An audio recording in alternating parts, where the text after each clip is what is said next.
బదులు సాదులు పోయి మేము అంతా నాటేసినాం సార్. ఆర్డర్ వాళ్ళకి, కిరాయి వాళ్ళకి, పిండి కట్టలకు, అంత కూలోళ్లకు 30-40 ఏళ్ళు పెట్టినాం సార్ మా అందరికి. మేము అసలు మాకు ఏం పరిస్థితి సార్, మాకైతే నీళ్ళు అసలు రావట్లేదు సార్.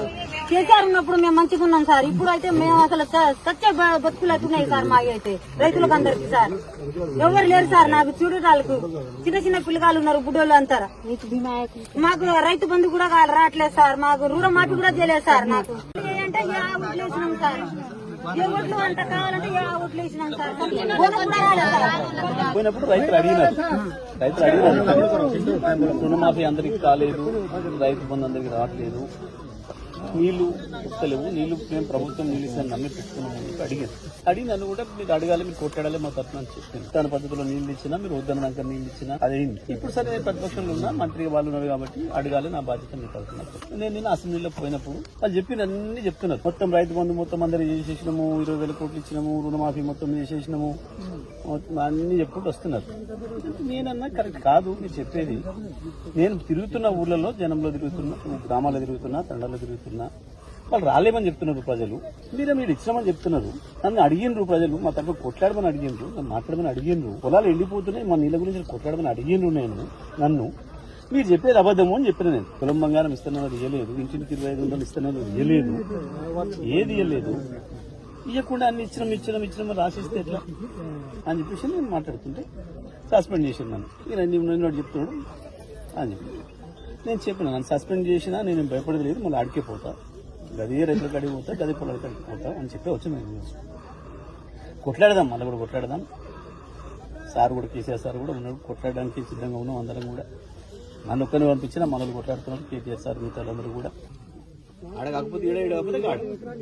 అందుకనే వచ్చిన నేను.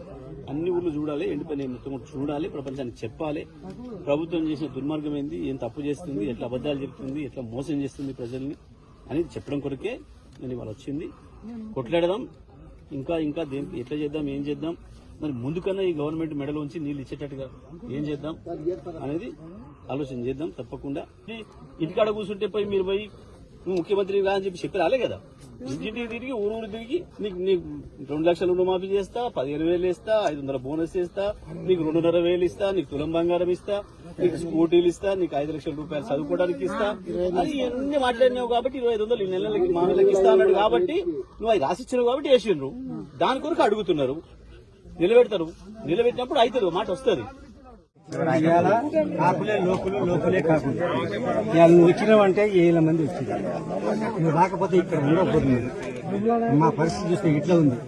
ఎందుకంటే ఒకసారి మోసపోయాము, ఇంకోసారి కాంగ్రెస్ ని కూడా చూస్తే ఇక ఆయన నోట్ల గొంతు దగ్గర పెట్టిండు.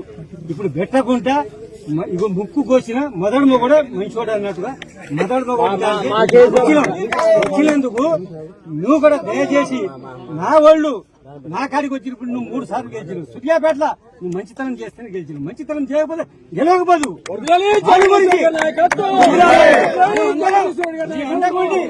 పెద్ద చేస్తాం కానీ మాకు మాత్రం సాయం చేయాలి. ఎందుకంటే నేను వాళ్ళం ఇవాళ పుస్తకం చచ్చిపోతాం. ఆగో ఇప్పుడు 10 ఎకరాలు ఇగో తాడు తీసుకొని 5 ఎకరాలు కౌలుకు చేసిండు. 5 ఎకరాలు పోయింది, కౌలు పోయింది, పెట్టుబడి పెట్టింది పోయింది, అంతా పోయింది. ఇప్పుడు వాడు సస్తామని వద్దు నాయన నీ దండం పెడతా, ఈ ఏడు కాకపోతే ముందు కాలం అయింది, దేవుడు తెలుస్తాడు. కానీ ఒకరు పాపం చేసిండు, అందరు పాపం చేయరు అని మేము అంతా సహాయం ఇది చేస్తున్నాం. మిమ్మల్ని కూడా పెద్దోడని చేతులకి దండం పెడుతున్నాం. సంతోషంగా అందరికి చూడాలి.